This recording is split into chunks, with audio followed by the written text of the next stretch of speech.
You ready to make this bread? You are? You come to the right channel. Go ahead and go grab those Krispy Kreme donuts because your journey to becoming a millionaire starts right now.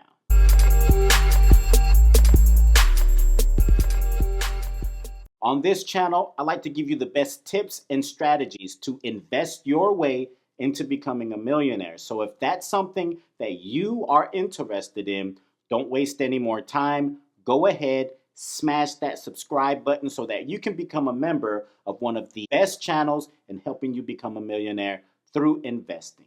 The best investment strategy is going to be one that allows you to invest your hard-earned money for the long term while minimizing your risk but maximizing your ability to gain those return on investments. Index fund number 5, and that's going to be Charles Schwab's Total Stock Market Index Fund. Ticker symbol SWTSX.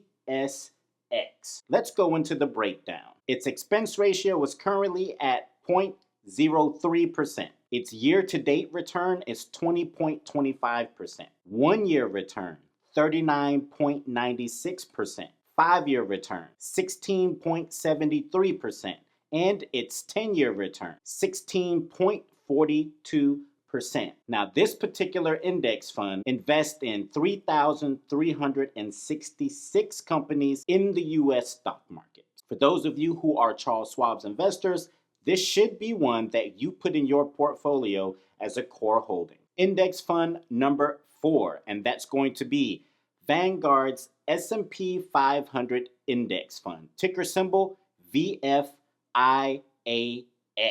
Let's go into the breakdown. Its expense ratio is going to be 0.04%. Its year-to-date return, 21.36%. Its 1-year return, 17.04%. 5-year return, 16.6%. And this particular fund has 508 holdings. Now, to give you a little bit more of a comprehensive breakdown, let's look at this particular image. Vanguard's S&P 500 Index Fund is arguably one of the most popular index funds. We consider it to be the OG of the index world. Now, Warren Buffett goes on to say that an S&P 500 index fund is all you need to secure a comfortable financial future. I'm not a billionaire, so who am I to argue with him? So for those of you who really want to invest in 500 of the most successful companies in the United States, those blue chip large cap stocks, then this should definitely be one that you put in your portfolio as a core holding. So for those of you who are on your investment journey, I would like for you to put down in the comments below what particular issues you've been running into. What are your top 2 issues that you've been running into in your investment journey? And I just might make a video helping you solve those problems. Index fund number 3, Fidelity's Zero Large Cap Index Fund. Ticker symbol FNILX. Of course, we have to go with Fidelity, right? So there's 0 funds.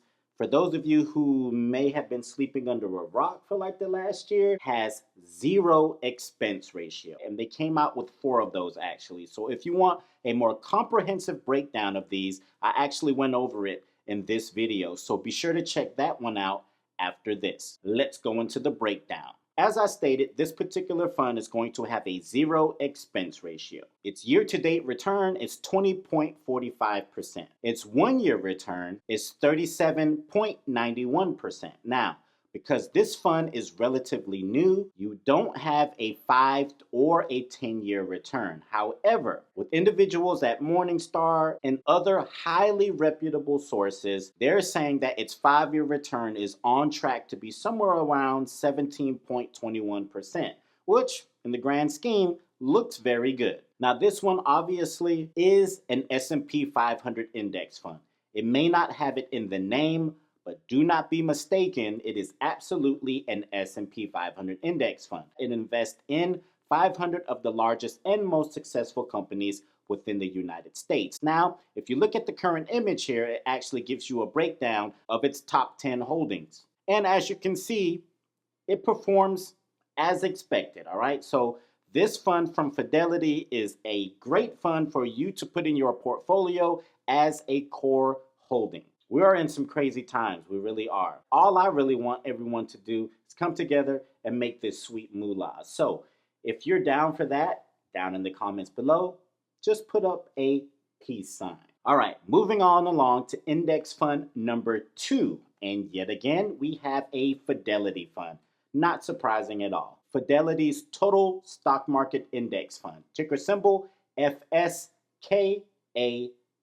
I am a strong supporter of a total stock market index fund because diversification is the name of the game. Let's go into the breakdown for this particular fund. Its expense ratio is 0.01%. Its year-to-date return, 20.25%. Its one-year return, 40%, which is crazy. Its 5-year return, 16.79%. 10-year return, 16.46%, and it's invested in 3,733 US stocks. For those of you who are Fidelity supporters and Fidelity investors, Fidelity is crushing the game right now when they offer these zero funds, as well as their low expense ratio funds and their user-friendly platform. If you're not invested in the previously mentioned fund, you may want to go with a total stock market index fund.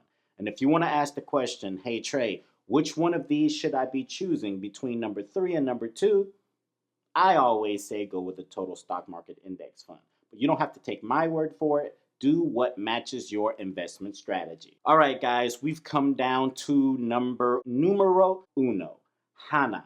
Can I get a drum roll, someone? Anyone? Well, everyone here is asleep. So number 1 is going to be Vanguard's Total Stock Market Index Fund. Ticker symbol VTSAX.